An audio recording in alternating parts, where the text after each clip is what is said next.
प्यारे मित्रों, आप हमसे रोज सुनते हैं कि कुंडलनी ऊर्जा होती है, कुंडलनी ऊर्जा होती है, ये ऊर्जा हमारे शरीर में चलती है।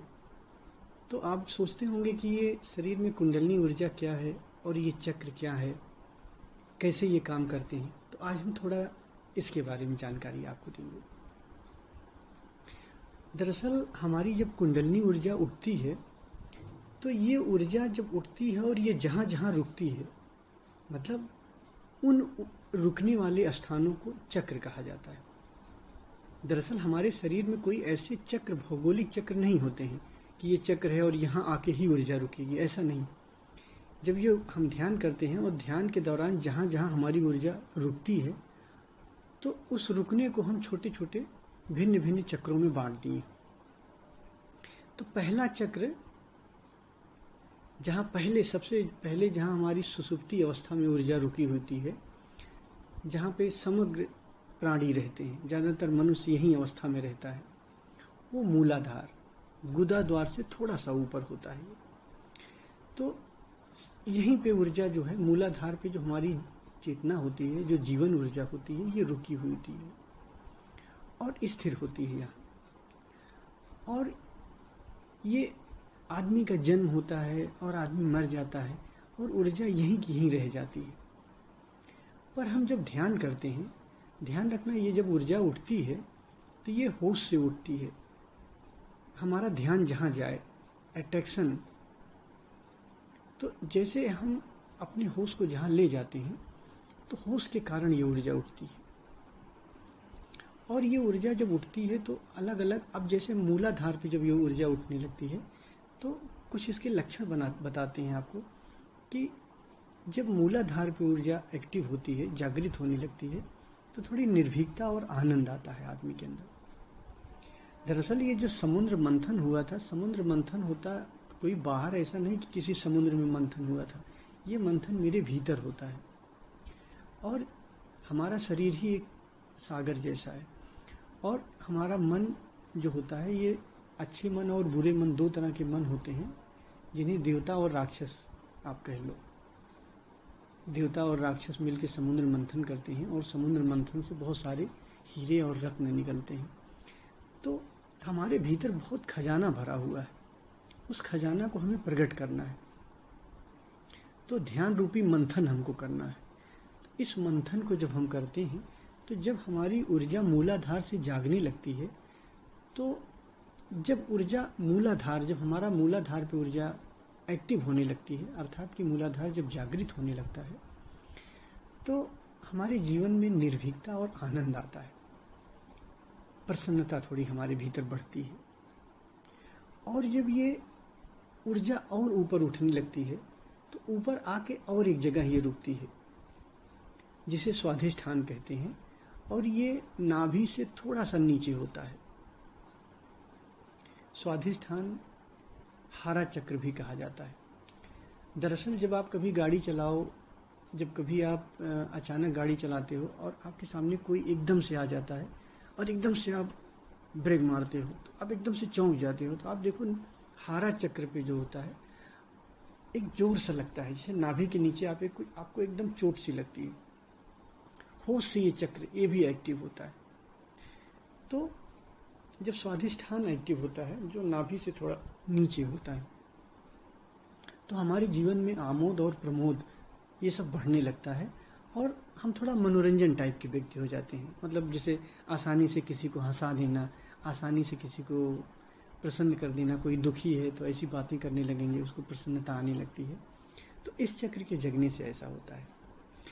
इस चक्र जगने से आलस भी कम होने लगता है। आपको जो बहुत आलसी होते हैं, जब उनका स्वाधिष्ठान जगता है तो आलस भी कम होने लगता है।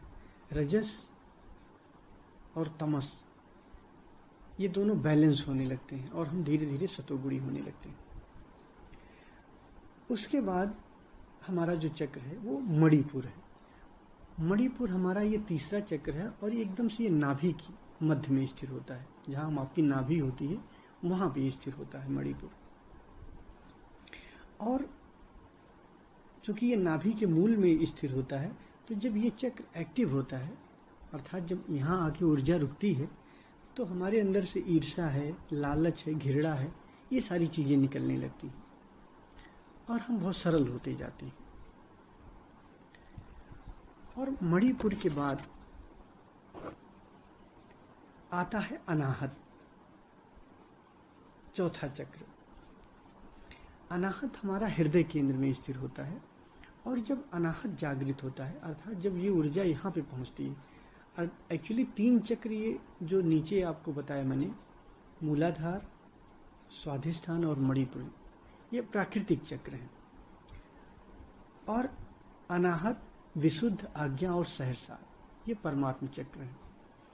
जब अनाहत जागृत होने लगता है तो हमारे भीतर बहुत ज़्यादा प्रेमपूर्ण हम होने लगते हैं, प्रेम का प्रादुर्भाव होता है, प्रेम निकलने लगता है हमारे भीतर से, हम प्रेम में होने लगते हैं और करुणा हमारे भीतर जन्म लेने लगती है। अचानक हम किसी को देख के करुणावान हो जाते हैं, हम किसी को देख के बहुत प्रसन्न हो जाते हैं, हम उसको भी प्रसन्नता देने की कोशिश करते हैं और ये हमारा भाव चक्र है। हम बहुत जल्दी भाव में चले जाते हैं, जैसे प्रेम के भाव हमारा बहुत प्रगाढ़ होता है तब जब ये चक्र जागृत होता है। और ये चक्र जागृत होता है तो अक्सर हमारे भीतर एकदम से भक्ति पैदा होने लगती है। कभी कभी आपने सुना होगा कि बहुत से ऐसे ऋषि मुनि होते हैं या बहुत से ऐसे महापुरुष हुए जिन्हें भक्ति मिल जाती है दान में ही, तो वो उनको ये चक्र जगा होता है, अनाहत चक्र ये जगा होता है, उन्हें भक्ति मिल जाती है और प्रेम का रस बरसता रहता है। भजन गाएंगे, आनंदित होंगे और प्रसन्न करेंगे दूसरों को और खुद भी आनंदित होते हैं। और इसके बाद विशुद्ध होता है वाणी का चक्र। हमारी वाणी जो होती है शुद्ध होने लगती है। जैसे हमारा विशुद्ध चक्र जगता है, गले के कंठ के पास होता है, तो जब ये चक्र जगने लगे तो हमको एकदम से अलर्ट होना चाहिए कि उस दौरान, आप लोग देखो ध्यान करते हो तो ध्यान के दौरान आपको हमेशा ये ख्याल होना चाहिए कि कभी भी अपने मुंह से गलत चीज मत निकालो किसी के लिए। अगर आपका विशुद्ध जागृत होने वाला है या जागृत हो रहा होता है तो अक्सर आपसे, आपके मुंह से निकली हुई बात सही हो जाती है। आप जो कहते हो, अगर किसी को गुस्से में कह देते हो कि जाओ तुम ऐसे हो जाओ, या तुम बहुत बुरे हो, तुम बहुत खराब हो, तुम बहुत कंजूस हो, या तुम पागल टाइप के हो, तो वो बातें सही होने लगती हैं। तो आपसे मेरा निवेदन है कि ध्यान करने के दौरान आप कोशिश करिए कि सरल बनिए और इन सब चीज़ों का बिल्कुल उपयोग न करें। किसी को बुरा कहना, किसी को खराब कहना, किसी को कहते नहीं कि श्राप देना, ये सारी चीज़ें नहीं होनी चाहिए, क्योंकि विशुद्ध के जगने से ये सारी चीज़ें होने लगती, वाणी सत्य होने लगती है। यहाँ पे हमको ये ध्यान देना होता है। और इसके बाद छठा चक्र आज्ञा, ये हमारे दोनों भौहों के बीच में स्थिर होता है और यहाँ पे हम एक स्वप्न लोक यानी कि सूक्ष्म जगत में प्रवेश कर जाते हैं। मन की गति से कहीं आना कहीं जाना और आंख बंद करके बहुत सारी बाहरी चीज़ों को देख लेना, इस चक्र के जगने पे होता है। लेकिन ये भी ध्यान रखना चाहिए कि जब हमारे ये सब चक्र जगे तो हमें ये कतई कोशिश नहीं करनी चाहिए इसका हम दुरुपयोग करें। बहुत से लोग दुरुपयोग करते हैं और होता क्या है कि जब ये चक्र जगता है तो आपके भीतर एक ऊर्जा पैदा होती है। अब इन चक्रों के द्वारा आप ऊर्जा का दुरुपयोग करो, चाहो तो किसी को परेशान करने में या किसी को नुकसान करने में या किसी को फायदा करने में आप इसका प्रयोग करो। और यह दूसरा है कि आप इसका प्रयोग आत्म उत्थान के लिए करो, यानी आगे के चक्रों को जगाने के लिए करो। क्योंकि जैसे जैसे आपके ऊपरी चक्र जगेंगे वैसे वैसे और ऊर्जा की आवश्यकता होगी। तो जब ये आपकी ऊर्जा बढ़ेगी तो इस ऊर्जा का प्रयोग आप या तो आध्यात्मिक विकास के लिए कर सकते हो और या तो बाह्य नुकसान कर सकते हो कि आप इसका दुरुपयोग कर लो। तो मेरा आपसे निवेदन है कि इसका उपयोग हमेशा आध्यात्मिक उपयोग के लिए करो। आप स्वयं को जानने के लिए आए हो, परमात्मा को जानने के लिए आए हो, तो इसी के लिए इसका उपयोग किया जाए। और आखिरी चक्र होता है सहरसा, आपके खोपड़ी में सबसे ऊपर ये स्थिर होता है और सहर्ष दर कमल खिलते हैं।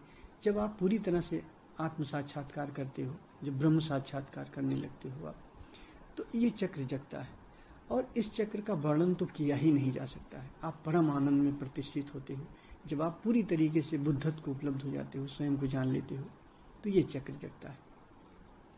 ये बात हम आपको इसलिए बता रहे हैं कि जब भी आपके ध्यान के द्वारा ऊर्जा पैदा हो, ध्यान के द्वारा आपके अंदर एनर्जी उठे, तो उसका आप सदुपयोग करो। सदुपयोग का मतलब इसका उपयोग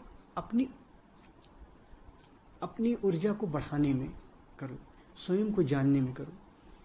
क्योंकि मूलाधार पे आपका क्या होगा, कम ऊर्जा की आवश्यकता होती है, लेकिन जैसे जैसे जैसे ये ऊपर के चक्रों पे ऊर्जा बढ़ेगी, वैसे वैसे आपको ऊर्जा तो मिलती ही जाएगी, प्लस आपके भीतर और ऊर्जा आती जाएगी।